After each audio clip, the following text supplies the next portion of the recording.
Hi, my name is Chad. I'm with the Central Florida Audio Description Initiative, and I am an audio describer and trainer.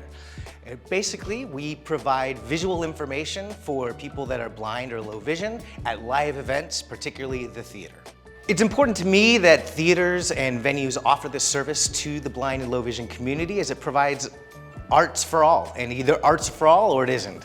And so this provides access for everyone to enjoy live theater here in Central Florida. What surprised me most when I first learned about delivering audio description is being objective about actions that we see on stage. We're not describing the emotion of the scene, but actually saying what we see. For example, you wouldn't say someone left the room angrily, but they left the room fist clenched, stomping out, something like that.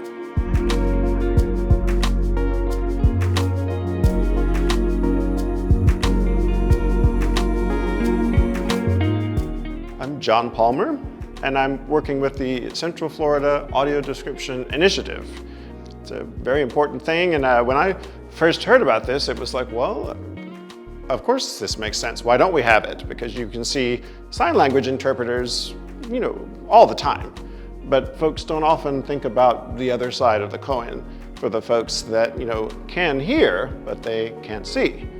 I think the biggest obstacle we need to overcome is just people being aware of it, just not knowing that it even exists and that people can take advantage of it. I mean, all they have to do, if someone decides they want to see a show at the Orlando Family Stage, they just call the box office and say, hi, I've heard about this show and I really want to come, but I'd need an audio describer.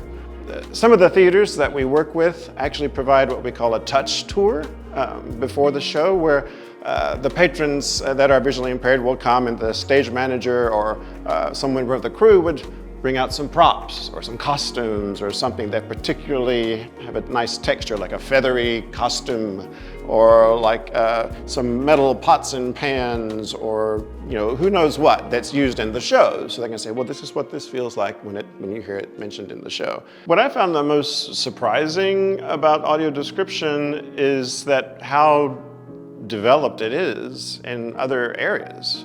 We watched many videos and presentations from one of the larger theaters in London, actually, and they had training videos, and it's a very well developed and planned out program, and it's like, wow, why don't we have this? That's really surprising that it doesn't exist as much as it should in the States. Obviously there is a need for it, and people are very, very appreciative when they realize that it's available and they take advantage of it.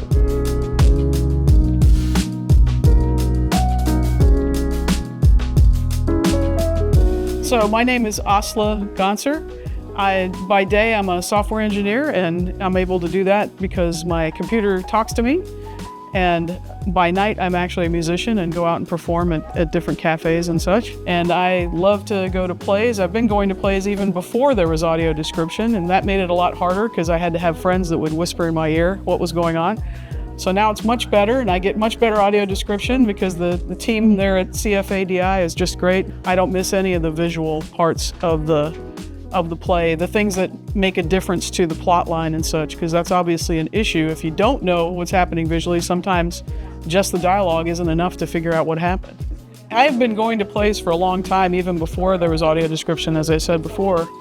But with audio description, I'm going to even more plays and going to more venues, and I've become kind of spoiled by that now. So a lot of times, if I'm going to go to a play, one of the decision factors is if they already have audio describing as part of it or not, because it does make such a big difference for me to attend and understand what's happening in the play.